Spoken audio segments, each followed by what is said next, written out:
Donald Schmitt is a best-selling co-author of 5 books dealing with the Roswell UFO crash, Wright-Patterson Air Force Base, the mystery concerning the blue hangar or the blue room and Hangar 18, and he is also advising some of the congressmen drafting legislation to deal with whistleblower testimony concerning crashed UFOs. You're listening to Exopolitics Today with Dr. Michael Salla, your source for the uncensored truth regarding the human, extraterrestrial, global, and political agenda. Click the like button and subscribe to this channel. And now, here's Dr. Michael Salla. Well, welcome, Don, to Exopolitics Today. So good to be with you, Michael, and it's good to see you again, too. Thank you. Yes, it's been a few years since we last saw, met each other. I think it's one of the conferences, and a lot of things has happened. And I mean, we're really in a new era. I mean, this whole kind of like the whistleblowers, the congressional hearings, the way in which Congress is now drafting new legislation. I mean, this is new territory for all of us that for decades have been kind of like shunned and ignored. It is, and yet, as we both remember, as also historians on the subject, that there were attempts like in 1966 and in 1968 involving my former scientific director, Dr. Jalen Hynek, who was consultant to the Air Force Project Blue Book at that time, when they at least had initial testimonies before Congress with the hope that it may advance then to actual hearings on the subject. Well, the Pentagon obviously, and for having twisted the arm of Congress, they had other plans. And that was a result of the infamous Condon Committee at that time, and then the folding of Project Blue Book, and the impression that the Air Force was washing their hands of the subject officially. Well, we know that that was just the public persona. And in reality, they have been investigating this mystery, this phenomenon for all these decades. And little did we know that things were going on behind the scenes, and that here we are today with not only new committees, new appointments, not only is NASA now officially investigating the subject, but we've had reports from the Pentagon, and we've had the initial congressional hearings with the hope that they will continue, that there will be subcommittees that will hopefully have subpoena power.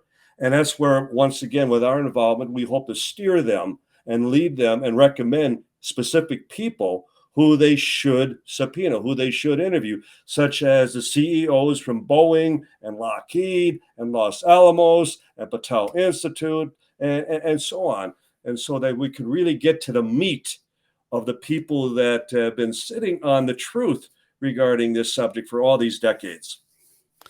Well, I know with UFO studies, I mean, there has always been a focus on the phenomenon of UFOs, pictures, radar trackings, pilot testimonies of UFOs, and the genre of UFO crash retrievals has always been kind of like, initially shunned and ignored by the mainstream UFO community.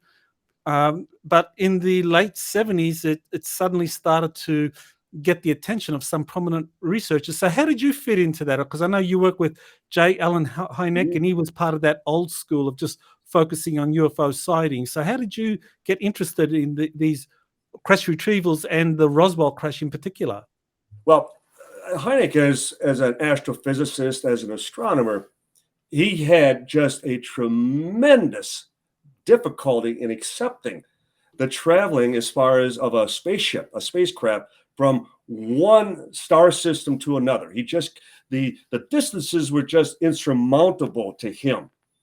And yet he had to accept that we were dealing with a true physical phenomena. In fact, the very last time, Michael, that I had dinner with Hynek, I'll never forget his pounding his fist on the table, and he went, "Don, it's smacking more and more of nuts and bolts." Well, little did we know that it wasn't until after he passed away in 1986 that he had been conducting his own investigation into crash retrievals, and specifically Roswell.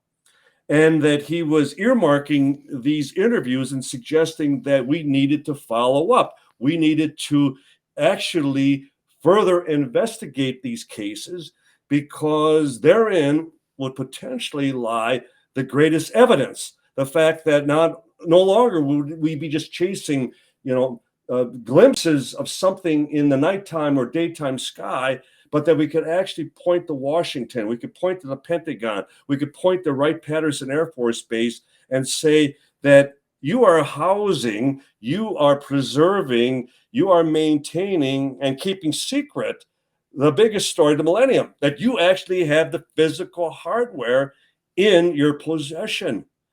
And there Hynek was, as far as one of the pioneers in looking into these cases.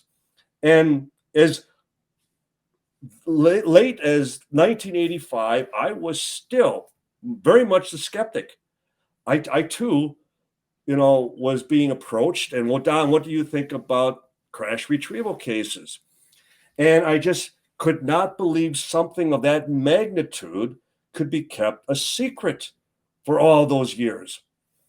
And yet we approached Roswell. We made the first trip down to New Mexico in February of 1989, fully expecting that we would wrap this up in a single weekend trip, down to the land of enchantment, New Mexico, and prove that it was nothing more than a weather balloon device that the government still maintains, or something just as prosaic, just as conventional. And here we are, all these years later. We've tracked down and interviewed over 600 witnesses who were either directly or indirectly involved. I've led now 6 archaeological digs to the crash site. I've had now 7 best-selling books on the case. We have a museum in Roswell that is approaching 5 million visitors. And so I have to, state before your audience, Michael, that I was wrong.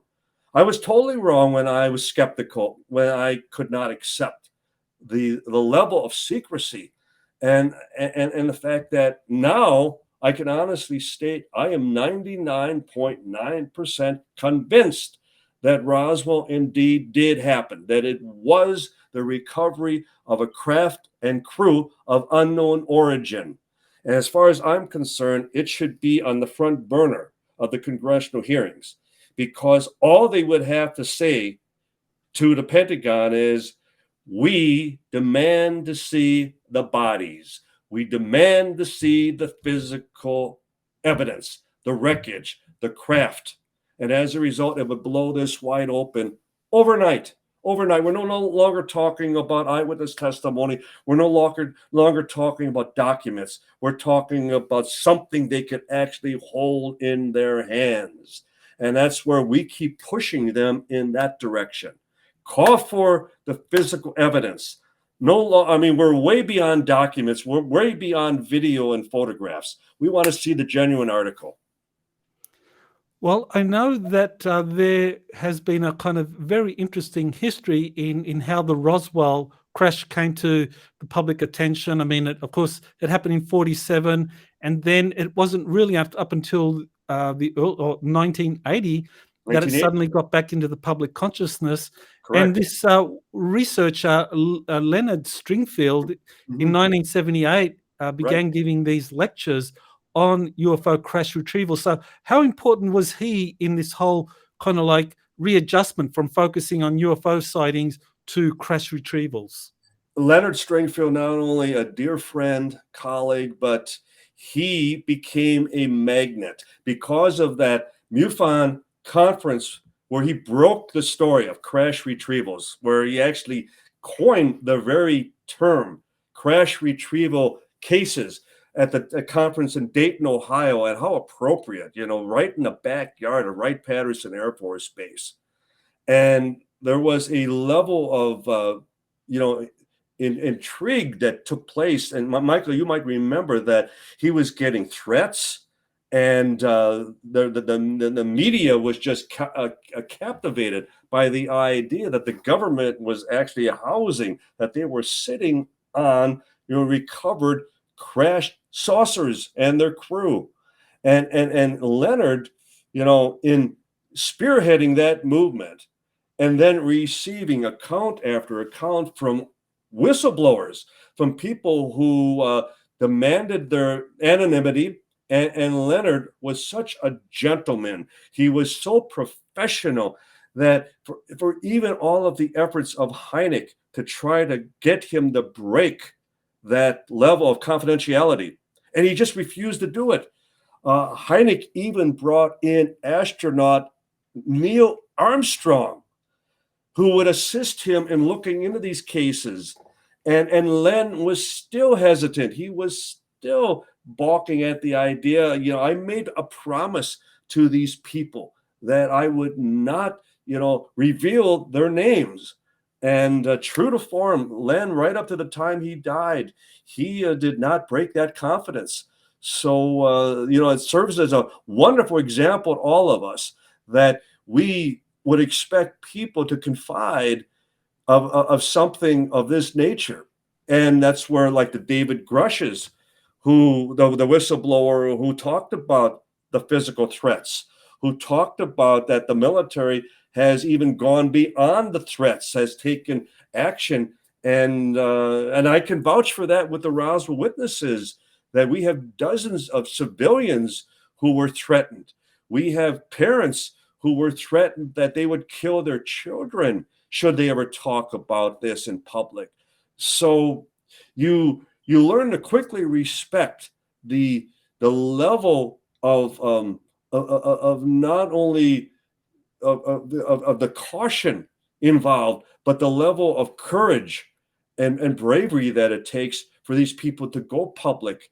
And that's where here we are with a David Grush. And I can say, yeah, I know exactly what he's going through, because that's precisely what the Roswell witnesses, that's precisely what Len Stringfield went through. That's precisely what all of his witnesses went through. So it's nothing new, but it constantly reminds us that we're dealing not only with something that's sensitive, that's secret, but that here in the United States, the very notion, the very idea that our government would resort to even threatening civilians over something they claim doesn't exist. There's a disconnect. And that's where the press, they need to come up to speed. They need to realize that people may have paid the ultimate price by going public, by trying to reveal the truth regarding this subject. And we of all people, and Michael, I know you would agree with me, that we have always respected the eyewitnesses and the fact that they're speaking of, a subject that not only remains very controversial, but indeed may endanger their lives should they speak out in public. Yes, I think these are eyewitnesses that have talked about these incidents, these UFO crashes and their direct encounters with alien technologies. I mean, they are incredible witnesses, and and because they're eyewitnesses, I mean that means in a court of law, their testimony is admissible. But of course, they've been ignored, as you said. They've been threatened and kind of marginalized for all these years. Now, I mean, you already mentioned that you interviewed hundreds of witnesses, and I know one of your books, Witness to Roswell. I mean, that I read that a few years ago, and I was just so impressed with the level of data and the witnesses and testimonies that you put into that. So, you want to explain how you kind of put that book together and how important it is. And I know you just put out a 75th anniversary edition last year. So, yeah, tell us about it.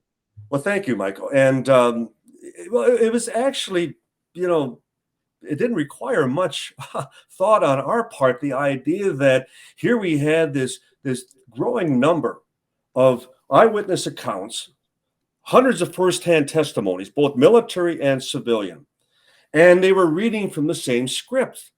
That's what has, just fascinated me from the very beginning. It's what, catapulted me from being a total skeptic to where, my God, I can't believe all these people are lying. And then to also observe the fact, Michael, that whether it was the very children of the civilians involved to the highest ranking military, that their response, their behavior, their reaction to all of this was identical. They were all behaving as though this was something beyond the pale, that this was beyond human comprehension, that they were truly dealing with something extraordinary. And so we just finally, thought, well, why don't we do a book and just let the eyewitnesses tell the story, describe their personal involvements, describe in detail what they observed, what they witnessed, what they held in their very hands.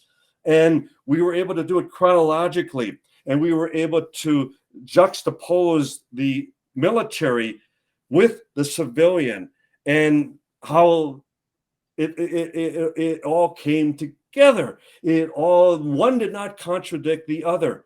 And it became just as much a fascination for us in writing it and putting it together and realizing that, my God, if we were ever afforded the opportunity to have all these eyewitnesses to testify in a courtroom, that we'd win hands down. And then that was precisely the reaction. We have had judges, Michael, we have had lawyers who have just constantly told us that you guys would win this without any doubt in a court of law. Because who would the military, who would the government have to counter, to argue against your eyewitnesses? Because they were all telling the same story. They were all describing the same event. Michael, he's a atomic bomb historian by the name John Custer Mullen. I don't know if he's still alive, but I met with him and I talked to him a number of times. And he would describe to me the irony that, in putting together not only the history, but the two flights over Hiroshima and Nagasaki in the B-29 bombers, Enola Gay and Boxcar, and the one piloted by General Paul Tibbets and the other one piloted by, at the time, Colonel Charles Sweeney. And he described how, Don, through the years of investigating this, I had so many enlisted men, so many navigators and bombardiers and co-pilots, all describing that they were on those very flights. They were on those planes. And they weren't.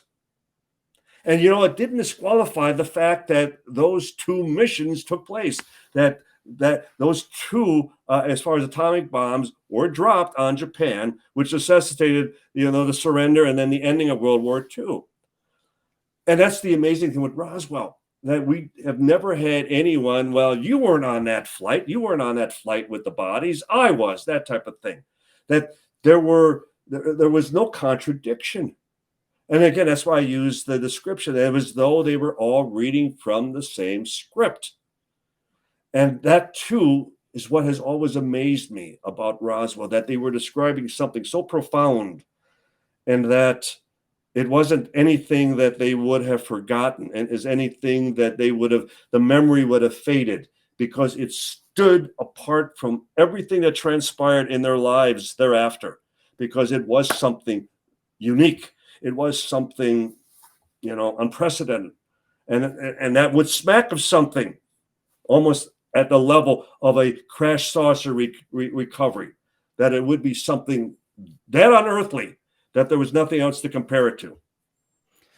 Well, I mean, you interviewed and you included the testimonies of a lot of witnesses in that book, Witness to Roswell. But the one that really stood out for me was this affidavit by the press officer that released the news story concerning the flying saucer crash at Roswell that was picked up in 1947, Lieutenant Walter Haut.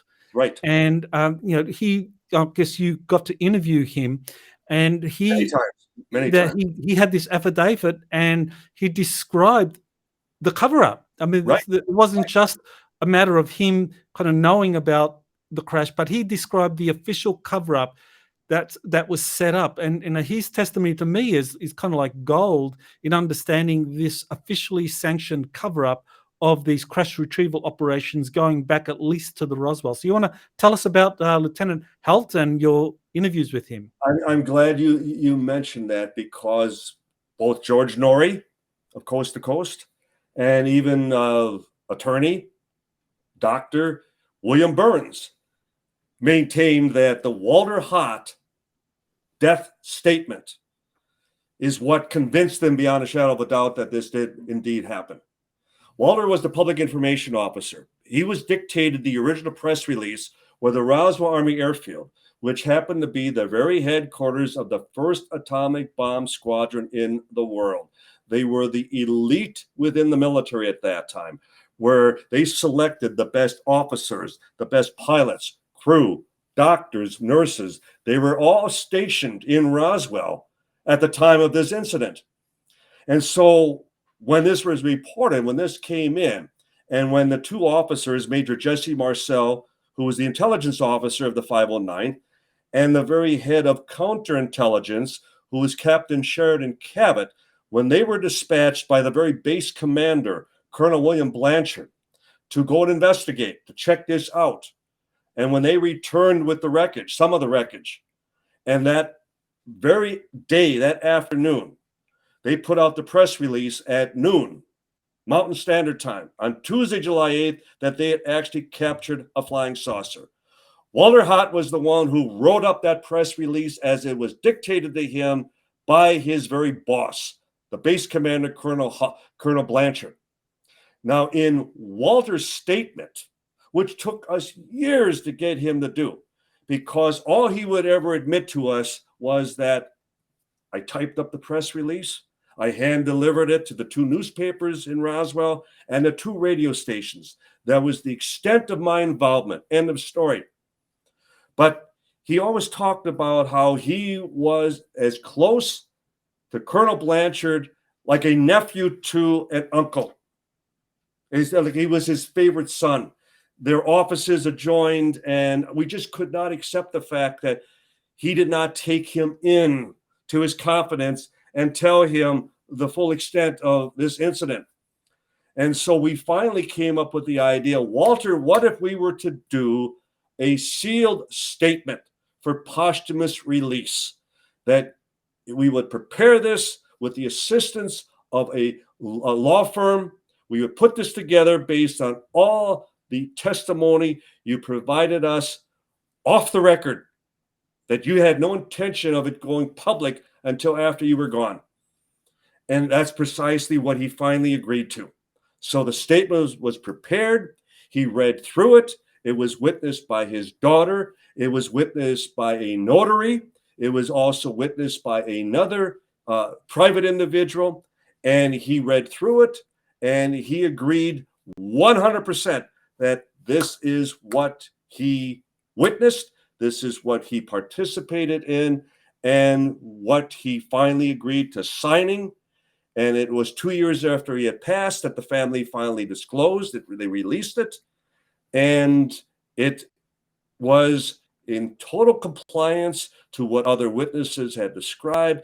You are absolutely correct, Michael. He described essentially how they agreed, how they were going to release this and then cover it up. How they were going to first admit they had captured a flying saucer, build up the straw man, and then they were going to tear it down. They then had the balloon press conference with Major Marcel, and that would stand as the official explanation for the next 40 years. But Walter would then admit that he was taken to the hangar, that he was shown the craft, he was shown a number of the bodies, that he handled the wreckage, the memory material, that he was asked questions about whether the material was radioactive or not. He, disclosed other details about the case that totally, as far as supported the testimony of other witnesses. And that's where, as a sealed statement for posthumous release, this would be something that would be totally admissible in a court of law. It would be accepted as physical evidence. And that's where nobody, as far as in all of their failed efforts to discredit it, I'm sorry, it was done with Walter's full agreement. He was the one who signed it. He was the one that had it witnessed, and it was for posthumous release. It was a deathbed statement. And we stand behind it 100%. As far as we're concerned, Walter Haut stands as the number one witness to the events that happened in Roswell in 1947. One of the things that kind of like gets my attention as a social scientist, a political scientist, is that, I mean, Haut's affidavit establishes not only a cover-up, but it establishes that a psychological warfare operation was underway, and that psychological warfare operation was to misdirect Yes. the American public from the truth, get Yes. them to focus on red herrings, Yes. and that way keep them away from what was really going on. And so that tells us that, we're going back over 70 years now, that the American public has been subjected to psychological warfare in terms of the truth about UFOs, UFO crashes, and extraterrestrial life. Michael, you describe it as far as so succinctly. I mean, the fact that they were already, and they had learned their lessons well through World War II. And then we learned our lessons further as far as with Operation Paperclip, as far as with all the Nazi scientists. We knew, as far as we became, the irony that we would become the masters of propaganda, the idea that we could create these straw men and, raise up a story to the attention of the media and then tear it down. And that would become the final, resolution as to what the public was then asked to accept, what they were then told, this is what you should believe. The fact that they conducted, they had the weather balloon press conference where they substituted the balloon for the actual material. What's interesting is that when Major Marcel, who was ordered to pose with the substituted balloon, and those are the pictures that the media still trots out and will state that this is the wreckage recovered at Roswell. No, it's not, because not only did Marcel, as far as say that the material was switched, but General Ramey, whose office the press conference took place in, his chief of staff, Colonel Thomas DuBose, signed a sworn affidavit stating that the balloon was a hoax. So he also contradicted his own boss in stating that the balloon was a hoax, and so on. And so as a result, you start to build your defense, your case as to how they were already playing mind games, not only with the media, but then with the public. And the fact that they took a big gamble with the hope that the press would accept the substituted balloon. And it worked. They got away with it. And as a result, it took until 1994. And we were working with the late Congressman Stephen Schiff of New Mexico at that time, who was once again pushing for congressional hearings, but this time on Roswell.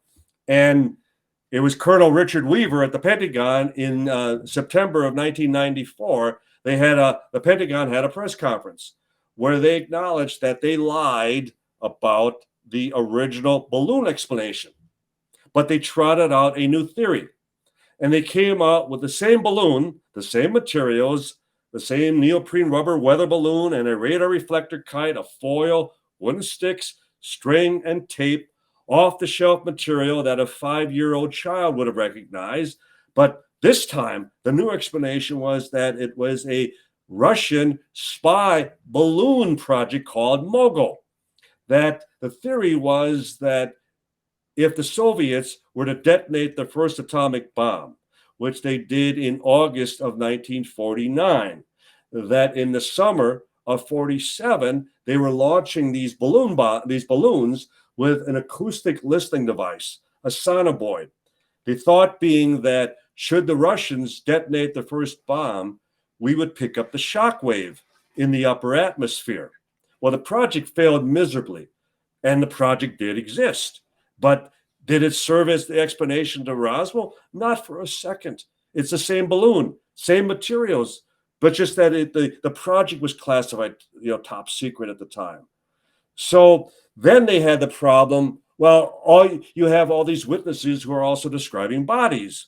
Well, Walter Haut, in his affidavit, in his sealed statement, he also described seeing the non-human bodies. So then they had to address that. So then they came up with the anthropomorphic wooden crash dummies in May of 1997, the fourth official explanation. I always joke, Michael, that husbands should try that with their wives. If you don't like this explanation, try this one, honey, that type of thing. And yet we let the government get away with explanation after explanation. And the problem with the wooden crash dummy explanation is that the project didn't even exist in July of 1947. It was a Project High Dive and Project Excelsior, which didn't originate until 1952, 5 years later. So that's how they skirt the facts. That's how they skirt the reality of the very explanations that they even present. And for those of us who are watching, we're not letting them get away with it. But the press, they move on to the next story, the next news cycle. But again, it doesn't address the fact that all the eyewitnesses at Roswell talk about a craft of unknown origin. They talk about wreckage that was way beyond our technology, and they talk about non-human bodies. And as one of the personnel, when he was asked by CBS 48 Hours, Phil Jones, well, how do you know the bodies weren't from here? To which he responded, they sure weren't from Texas. Well, I know in Witness to Roswell, you have hundreds of witness testimonies that you analyzed, and then you came up with another book, Roswell, the Ultimate Cold Case, where you got more information, and this is where astronaut Edgar Mitchell and President Clinton come into the picture. So you want to tell us, what was the new information you got that came out in this 2020 book? Well, we presented this particular book as our day in court. In other words, we presented our opening arguments, our opening statements, and we presented then all our evidentiary, our documentation, all of our sworn affidavits, our video depositions, our deathbed confessions. And then we focused on specific quotes from witnesses. First of all those describing the wreckage, the craft, and then all those witnesses specifically describing the bodies. And it made for a tremendous argument based on the credibility, the credentials, the consistency of all the witnesses, first of all, describing this extraordinary wreckage, and then all the witnesses describing the non-human bodies. And if one were to place themselves in a courtroom and imagine each and every one of those people up on the stand, taking the oath before, as far as the judge, and then one by one describing the characteristics of the bodies, the non-human features, the stature, the larger disproportionate heads, the larger eyes, that type of thing.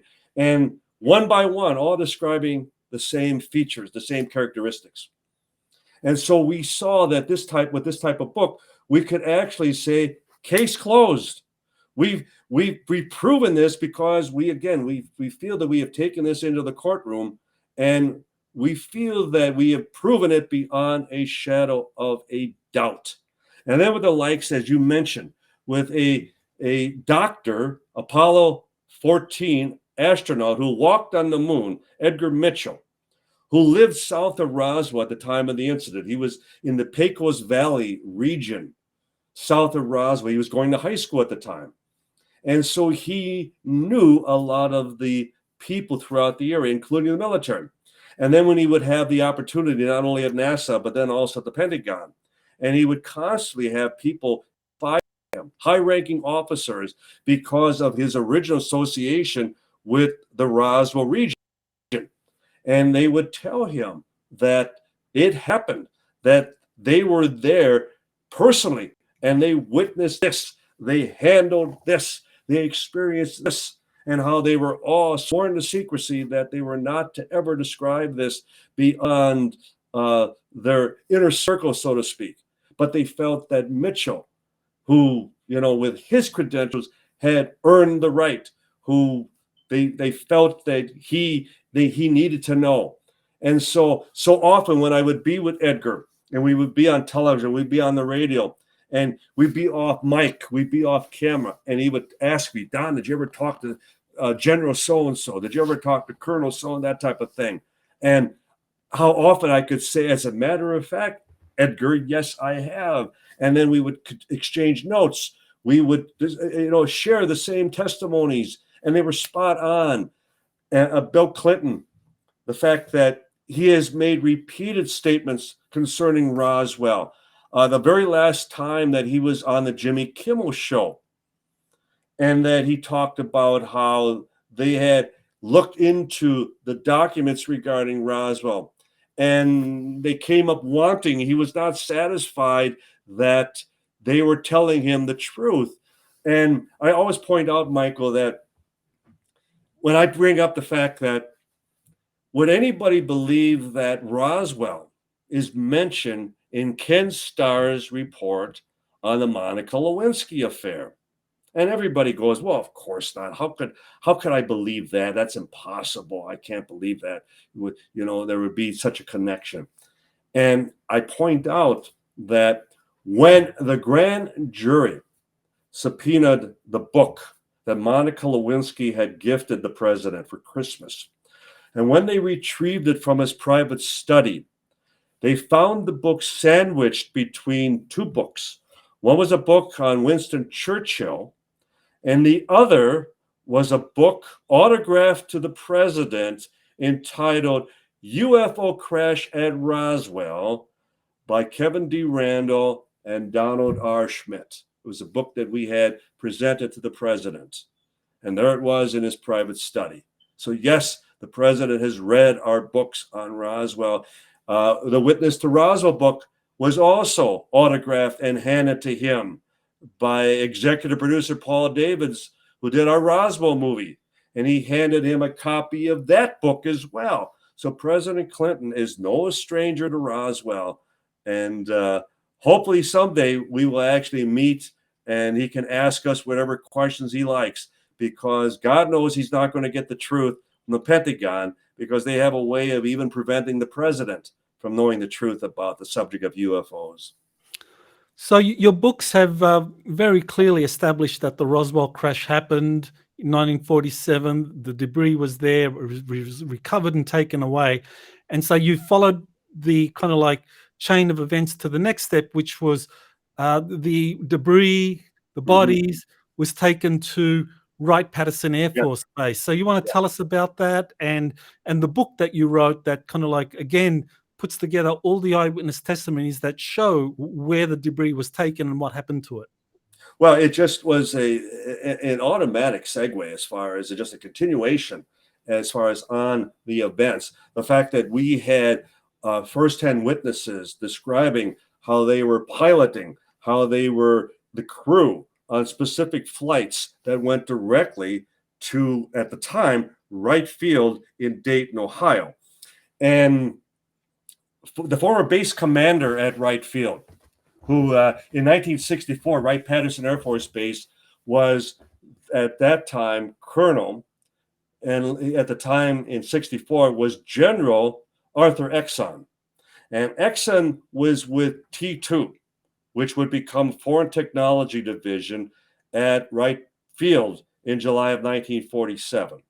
And they were doing all the testing, all the analysis, all the breakdown of the recovered weaponry and armory from World War II, whether it was German, whether it was Russian, whether it was Japanese. If we got our hands on a Russian MiG, it would go to Foreign Technology at Wright Field.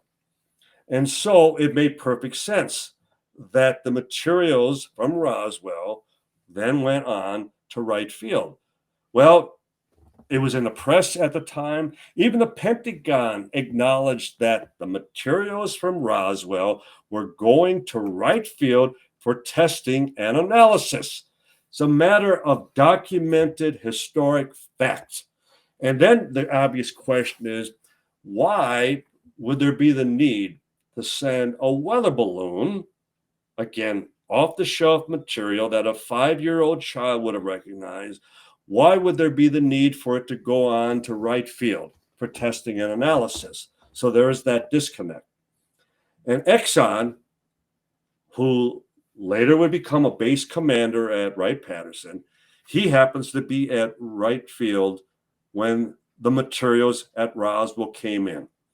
And he described us, Michael, how that they prepped the labs, that they were prepared for the materials from Roswell to come in. And that the labs were prepared where they did all the tensile strength of the wreckage. They did the compression tests. They attempted as far as to cut the material, to burn the material, to drill through the material, and they had absolutely no success in cutting and breaking up the material at all. Exxon would describe that even under the molecular level, that the materials were perfect. It was something beyond our, anything that we had at that time. And so Exxon described to us, and he went on the record describing that it was the unanimous consensus at Wright Field, at Foreign Technology, that the materials from Roswell were from space. They were not manufactured here. They were manufactured off the planet. And again, that's a general officer, brigadier general, one-star general, Arthur Exxon, who stated on the record that the materials from Roswell were not made on this earth. Well, again, what a tremendous witness that would have been before a congressional hearing in Washington. And we're disappointed for the very fact that conveniently, the hearings are now taking place when all the Roswell witnesses have passed on. All the first-hand witnesses, including Exxon, Colonel Robert Friend, who was also at Wright Pat when the materials from Roswell arrived, other eyewitnesses who were stationed at Wright Field when the wreckage came in. And so that's our ultimate frustration, that these hearings now are underway when the serious first-hand witnesses, those who could say, I held that wreckage in my hands and it was not made on this earth. I mean, we both know who Major Jesse Marcel, who was the primary whistleblower from Roswell. He was the patsy. He was the fog guy. He was the one who was ordered to pose with the substituted weather balloon, and all with the assurance that someday the truth would all come out. He would be vindicated. He'd be exonerated. He'd be a hero. It would all come out. And he waits 5 years, 10 years, 15 years. And just be a good soldier, Marcel. The truth will all come out someday. So he waits 20, 25 years. He's starting to have a little doubt the truth will ever come out. And 30 years after the incident, he's diagnosed with terminal emphysema. And he realizes the truth will never come out. And as a result, he goes public. What does he have to lose? He's dying. So he goes public. And he makes that most profound statement that the wreckage was not from this earth. I mean, you don't get any more direct than that.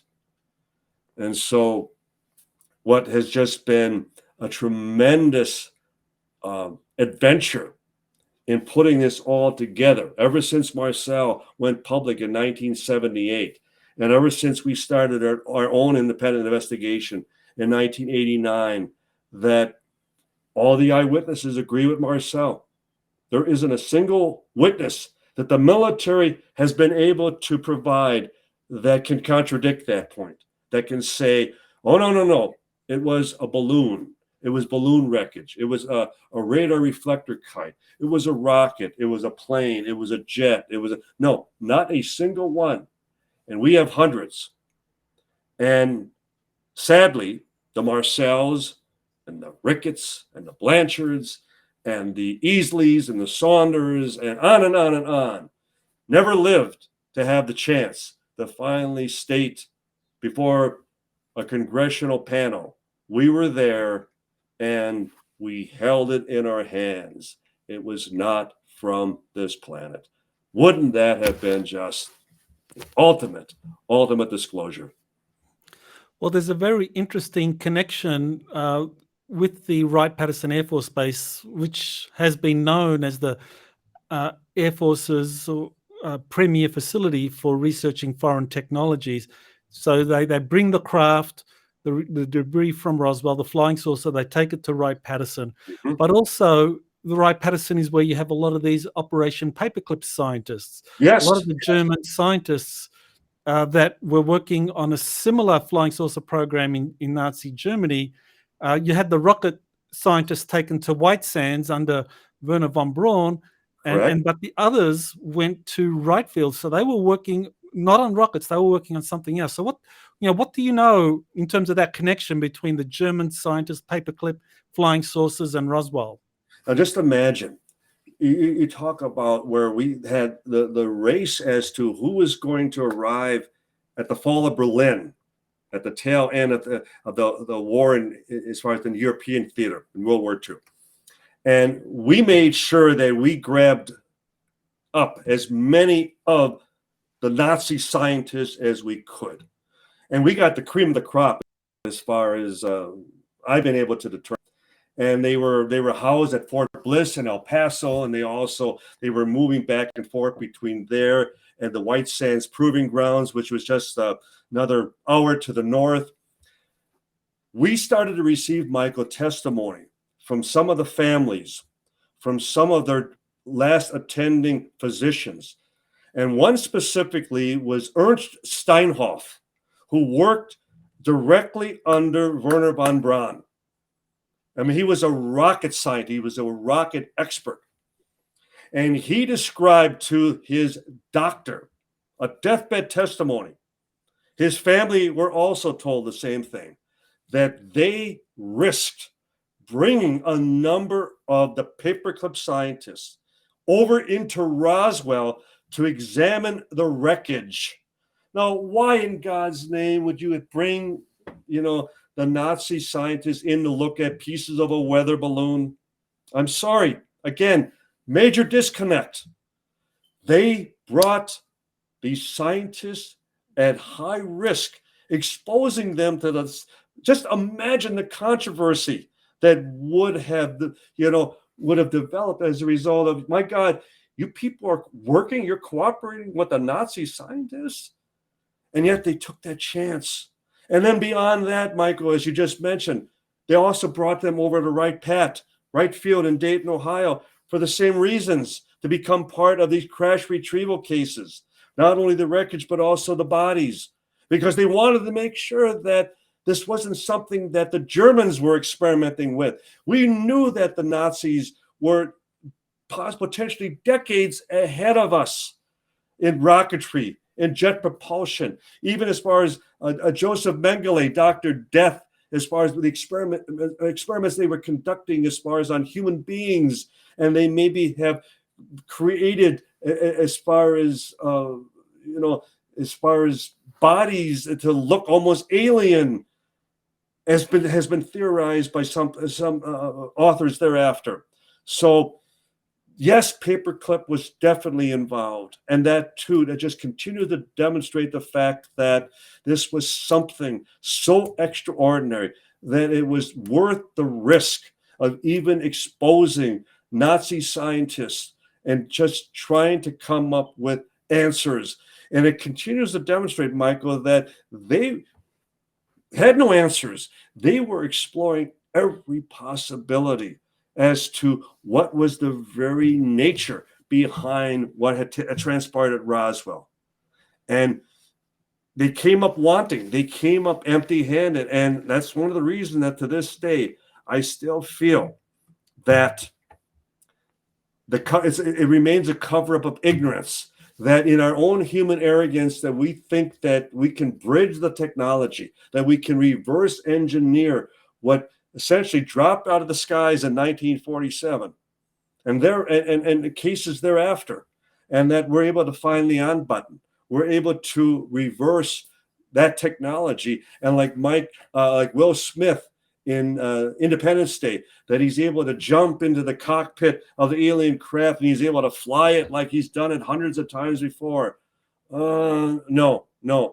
I think that one of the biggest reasons for the cover up to this day is the fact that they still don't have the answers, that they still are dealing with something that is almost magical. It's something supernatural. It's something interdimensional. It's something that they don't even risk briefing the president on because they really can't describe what they're dealing with because they can't describe it.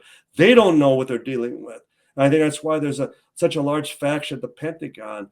And we continue to hear this, that they feel they're dealing with something almost supernatural. It's that advanced. It's that much beyond our comprehension. Well, what about Hangar 18 and the Blue Room, where a lot of the UFO debris and the bodies are apparently stored or studied? Right. So, what did you find out? And I think there's a complicated story behind Hangar 18 as well. So Yes. maybe you want to kind of educate us on Well, exactly what Hangar 18 is all about. Well, and I know that's often been alluded to as far as the infamous Hangar 18 at Wright Pat, and that's where all the physical evidence is being housed. And even the late Senator Barry Goldwater, who was a major general, a two-star general, when he made the request to his good friend, who was head of research and development at that time, Lieutenant General Curtis LeMay. So he had one more star than Goldwater, so he outranked him. And Goldwater very casually, next time I'm in Dayton, Ohio, next time I'm going through Ohio, I would appreciate the opportunity of going into the Blue Room. I hear about this Blue Room where all this physical evidence regarding the subject of UFOs is being kept. I think I've earned the opportunity to see what is actually being kept there. And Goldwater, tells a story of how LeMay just immediately snapped at him and went, "Hell no! And if you ever bring it up again, I'll see that you're court-martialed." In other words, this is it's so off limits that even you, as a major general, as a senator who is one of the senior senators in the Military Appropriations Committee, that I'll have you court-martialed. How dare you even bring this up? And so that was became part of this urban legend of this Hangar 18. And in reality, Michael, it's not that there's a Hangar 18, there's buildings 18A and B and C and D, and they're part of this complex, which is, again, Foreign Technology Division. And in 1947, there was a Hangar 23, that adjoined Building 18. And there was an underground tunnel that you could secretly take something into that very hangar, and you could slip it through this tunnel into that Building 18 complex. Well, it's been long cemented shut. It's been closed off. But again, the history of the base and the personnel who were there, and to talk to the General Exxons who were at Fort Technology, and the other personnel who were involved and were described as far as in their testimony in our books on Wright Field. They talk about Hangar 23 and the connection to Building 18 and that whole complex of foreign technology where they would have been conducting reverse engineering tests, as well as the medical biological research facilities where they would have also been conducting autopsies. And that was something that the late Len Stringfield also managed to do, where he spoke to doctors who were allegedly involved on alien autopsies, which were also being conducted at that foreign technology complex, that Building 18 complex back in 1947. Well, we know that there were efforts to reverse engineer the Roswell debris and other crash technologies that were taken to Wright-Patterson Air Force Base, including whatever the Nazis had developed.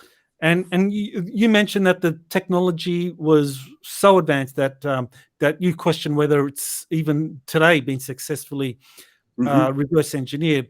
Now we know from Lieutenant Colonel Philip Corso, Right. who worked at the Foreign Technology Desk for the U.S. Army from I think it was 1958 to 1961, or something like That that, sounds or about right. 3 years. Yeah. That he was taking some of the debris to corporations that were working on related technologies, and they had breakthroughs. So you want to tell us about Colonel Corso and the reverse engineering studies Well, of the Roswell debris?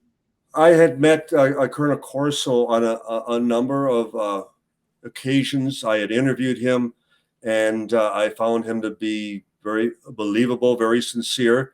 And what I was especially um, impressed with was the fact that he was corroborating some of the information we had already accumulated, some of the eyewitness testimony that we had already published, because we were tracking down and talking to more and more firsthand witnesses within the private sector. One of the things that people always have to remember is that the government slash military, they don't manufacture a single plane, ship, tank, rocket, what have you. It's all, contracted out through the private sector. So it made perfect sense to us that in the failed efforts with Foreign Technology Division at Wright-Patterson Air Force Base, that they would have then assimilated it into the private sector with the hope that somebody would find the on button, once again, to use that term. And sure enough, we were finding firsthand witnesses at Boeing, at Lockheed, at Battelle Institute, at Rand Corporation, at the former Hughes aircraft facility, at Los Alamos, at the Bureau of Standards, all describing to us these independent efforts of trying to reverse engineer the technology. And I guess we could point to such things as fiber optics, night vision. These may indeed suggest that there were some breakthroughs, that we were able indeed to have some of these quantum leaps. And then I guess I would also point out, even material wise, when you consider that our greatest spy plane of all time was the SR-71, the Blackbird. And it remained, as far as within our arsenal. I mean, it was on a regular basis flying over the Soviet Union, flying over Russia. And right up until the mid 20 teens. And supposedly it was retired and it's been replaced by satellite technology. Well, sorry, no. Another aircraft replaced it. And the idea that we had a spy plane that was faster than a bullet, that there was nothing that the Soviets had that could even shoot it down, and that it was developed in the late 1950s. 10 years after Roswell, we had already developed and designed a spy plane that would remain our number one spy device over the next 50, 60 years. To me, that is just absolutely amazing. And was it from spin-off technology from Roswell? Well, we'd have to get the Pentagon to admit that. But then they would be admitting Roswell, wouldn't they? And yet we have to look at the evidence. We have to look at the history. And so I think Corso was indeed spot on in suggesting that they were indeed providing materials from Roswell for the private facilities, as far as with the hope that they would break the code, that they would find out what made the aircraft fly, so to speak. But then let's also not forget when he was leaving office, and it was President Dwight Eisenhower, when he made that very prophetic warning. He gave us that prophetic warning about the military-industrial complex. And My concern being that if you allow the private sector to essentially control the designing and the technology of our very military,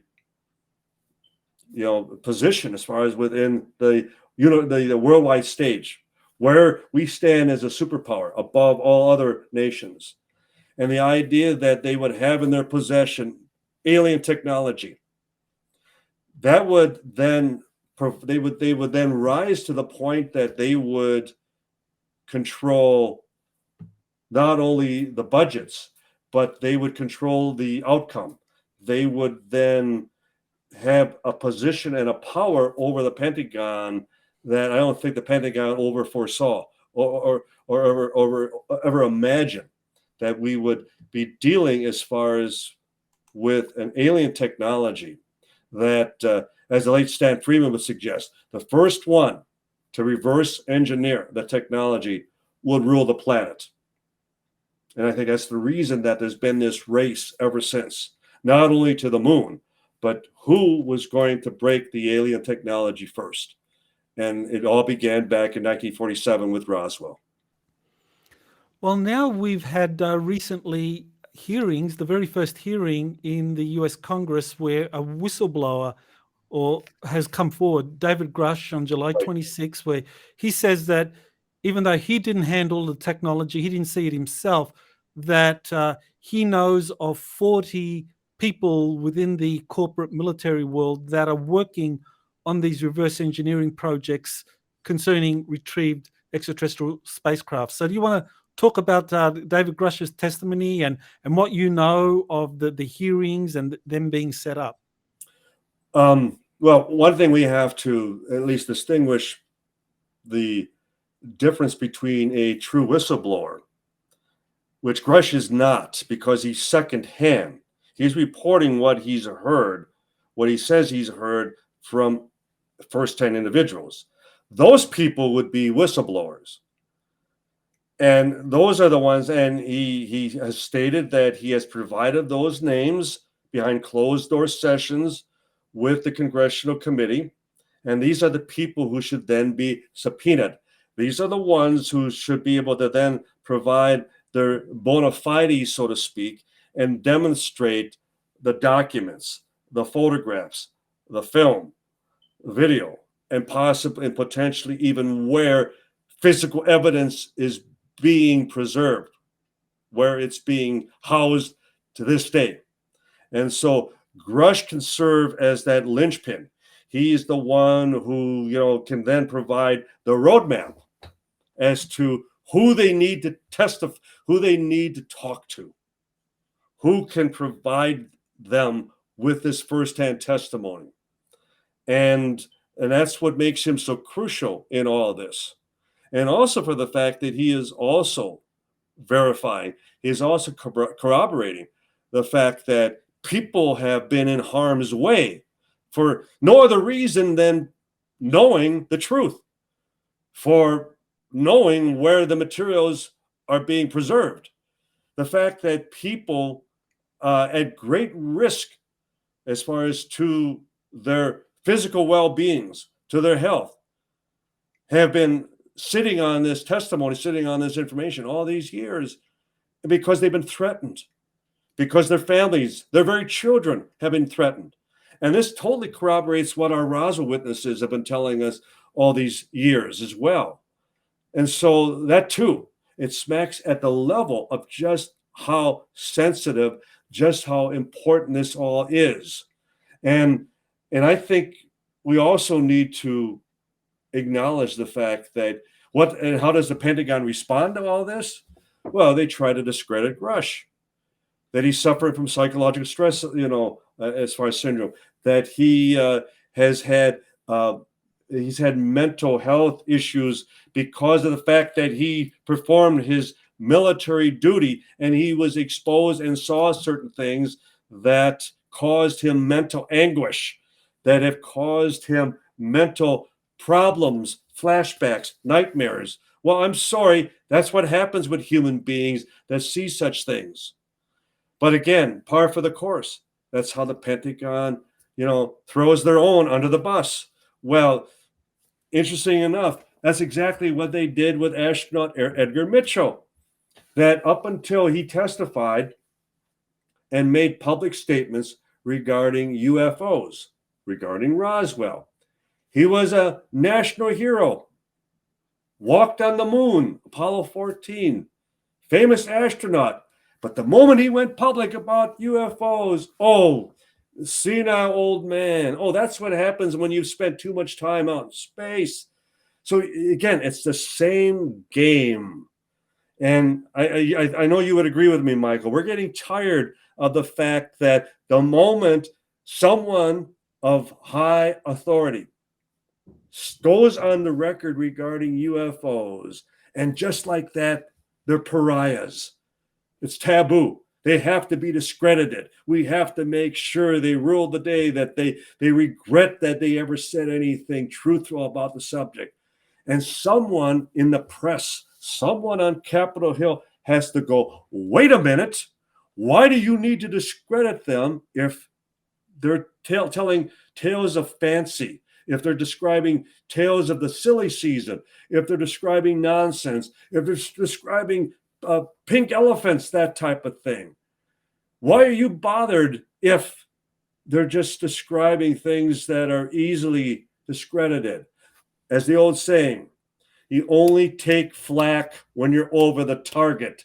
And that's why the David Grushes and the Edgar Mitchells and hundreds, potentially thousands of other whistleblowers have been lambasted, have been assaulted for no other reason than they tried to tell the truth about UAPs, UFOs. And it needs to stop. It needs to end, because they are telling the truth. You and I both know that, Michael. And the point is, so do the vast majority of Americans. They know these people just want to have the opportunity to finally tell the truth. Well, what has become very clear recently is that there does seem to be this bipartisan consensus in the US Congress for the truth to come out. We saw that in the congressional hearing on July 26th. But what's really kind of surprised me was the kind of emergence of this Unidentified Anomalous Phenomenon Act, Disclosure Act for 2023, how that was proposed in the US Senate and passed on a kind of a voice vote unanimously, and included in the National Defense Authorization Act for 2024. And Right. and when I read that, I thought, well, this is really well thought out. I mean, this is not something that was just put together on the It was fly. already on the books. It was already there, prepared. Right. Yeah, exactly. So I wanted to ask you, I mean, who played a role in preparing that? Because that seems to be something that was incredibly well thought out to prevent anyone, any corporation or any government or military entity kind of like weaseling out and not sharing what it had in its vault. So you want to tell us about the backstory to that UAP Act? I think the utmost concern that the Pentagon has right now is that they've lost track of where all the physical evidence, all the hardware is presently located. As Corso described, as we've described, as we have had our first-hand witnesses, there are so many private individuals that have been researching the technology that just imagine if any one of them were to become a whistleblower and go, as a matter of fact, let me show you what I have in my shirt pocket here. And they pull out a piece of the memory material from Roswell in 1947. I have no doubt, and we both have heard stories that they even went to the likes of Walt Disney back in the 1950s, that they've always had a contingency plan ready in the event that they would lose control of the narrative. That say there would be a landing, just the proverbial, landing on the White House front lawn, that type of thing. And they needed to immediately conduct some damage control. They needed to try to get ahead of the story, control the narrative once again. and they essentially would have something in the can. They would have a film, they'd have a documentary, they'd have a newsreel, or they'd have some form of legislature that they could immediately put as far as on the table and say, ladies and gentlemen, not to worry, we're in control of the situation. This is what we know. And as soon as we have a final report to present as far as on the floor of the House of Representatives, we will inform you as to the situation and where we go from here. I have no doubt that they've had this prepared since day one. And I think that, just as you point out, Michael, that this is a continuation on that very theme, that it, again, smacks of the fact that they have never washed their hands of the subject. They've always been watching. They have always been investigating. And they are making sure that they do not lose control of the ball. They're making sure that, especially if someone in Congress steps away and says, I'm not going to rely on the Pentagon any longer. I'm going to go directly to these corporations. I'm going to get the CEO from Boeing, and I'm going to ask them point blank under oath, are you making efforts to reverse engineer off the planet technology? And just imagine what the Pentagon, how would the Pentagon stop that at that point? So I think a lot of it is the old shell game. I think a lot of it is stall for time. I think the fact that they're up to 4 explanations regarding Roswell was just to run out the clock, stall for time. And I think we're seeing that still transpire right now, that they need breathing room. They need time to brief certain politicians and convince them that, as one of them already has tried to shut down the hearings by stating that this would be extremely damaging to the reputation of the Department of Defense. And they went to Senator Comer about that, who oversees the congressional subcommittee that is conducting the hearings on UAPs. And so it's watch where Congress goes with this. Watch if there are subcommittees that are then designated with subpoena power. And then watch if they finally see that the Pentagon is not going to play their game, that the Pentagon is just going to continue to, we have no physical evidence, we have nothing to show you. I believe that's the reason that they threw this over to NASA, for example, Michael. And NASA, all they would have to do is open up their own files, because we both know they've had their own astronauts, Edgar Mitchell, Gordon Cooper, others, Neil Armstrong, Buzz Aldrin, who have had sightings, who have had experiences, even on the surface of the moon. And so to me, it's the Pentagon throwing a diversion, that NASA is now looking into it. Well, who's NASA's biggest client? The Pentagon. So who is NASA going to play with? Who's NASA going to fully cooperate with? The Pentagon. So again, the distractions we also have to immediately jump on and say, wait a minute, time out. They're not playing as far as legit with the situation. They're stalling for time. And we've been waiting 76 years. And we demand better for the American public. We are ready. We are mature enough. We can handle the truth. And it's about time it be provided to us. Do you think, Don, that the passage of this UAP Disclosure Act for 2023 is like a final countdown? It's a done deal. Once that's passed, then corporations and military laboratories that have these crashed UFOs, that they have to hand over the records, that the Roswell craft or the records of it will have to become public domain, because now it's past the 25-year period where they can keep it secret. So Yeah, well, I what do you think? I mean, are we in a countdown now to this kind of disclosure and release of the official records? Let's hope so, or at least that it's a step in the right direction. But what I'm concerned about, and it's the same dilemma we had when we conducted our archaeological digs at the Roswell debris field. Well, who owns that very property? The Bureau of Land Management, BOM. It's conservation property. It's owned by the government. And the irony would be, Michael, is that should we find anything, any remnants of the crash, guess who could immediately step in and claim government ownership? And that's exactly what this statute also implies, that if whoever in the private sector is hoarding, is housing, is as far as in possession of any physical evidence, we are claiming government ownership. We provided it to you. It's the government's property, and we demand that you return it.